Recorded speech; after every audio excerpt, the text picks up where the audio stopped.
V mene Otca i Syna i Svätého Ducha. Amen.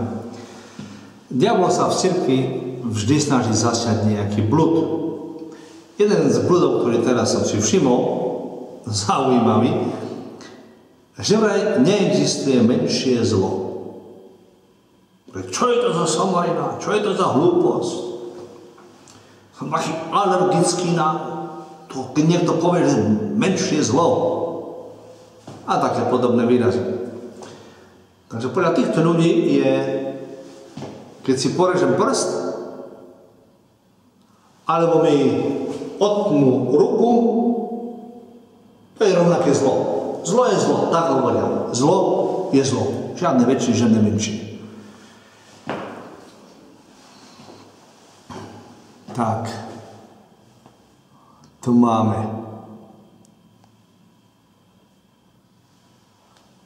No prosím. Až to pošlo na kameru.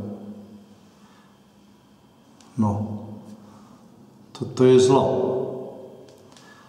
Toto je zlo.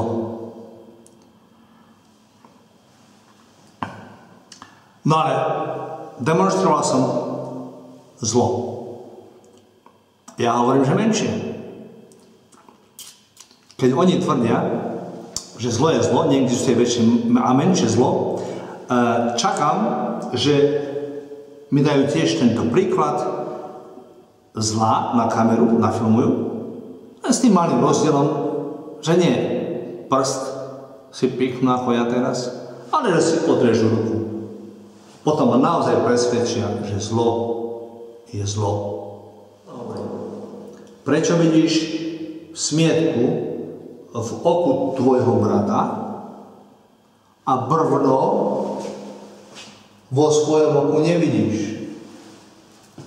Je smietka a je brvno. Akože není väčšie a menšie zlo. Pán Ježiš asi sa pomýlil.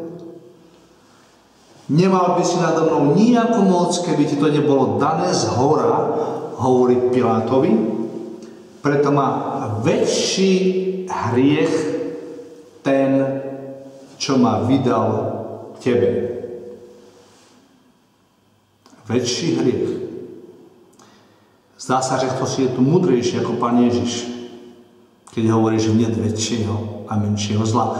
No pri voľbách tiež volíme, keď nemáme inú možnosť, keď to není z nášho proste pričinenia, a chyba aj bolo, proste už je taký stav veci, keď sú dve možnosti, jedna je horšia, druhá je menej zlá, povedzme, ukradnem ti 1000 eur, alebo ti ukradnem 10 eur, mám len tie dve možnosti, tak je správne, nielen správne, ale je potrebné vybrať si to menšie zlo, to znamená tých 10 eur.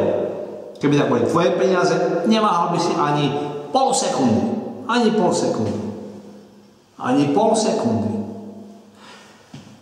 Tej matke, čo som povedal,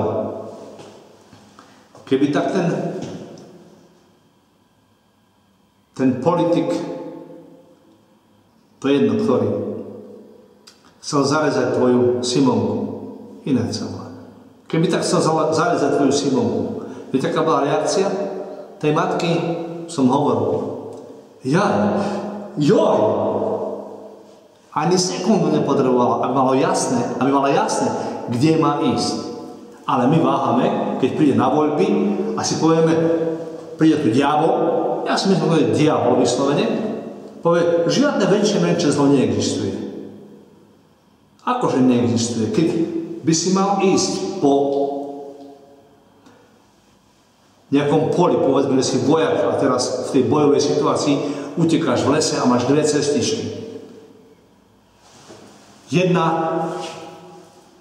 plná posiata minami a druhá nevieš, čo je na nej, po ktorej budeš bežať. Keď vieš, že na tejto ceste je 100% spústa mín a na tej druhej jednoducho nevieš.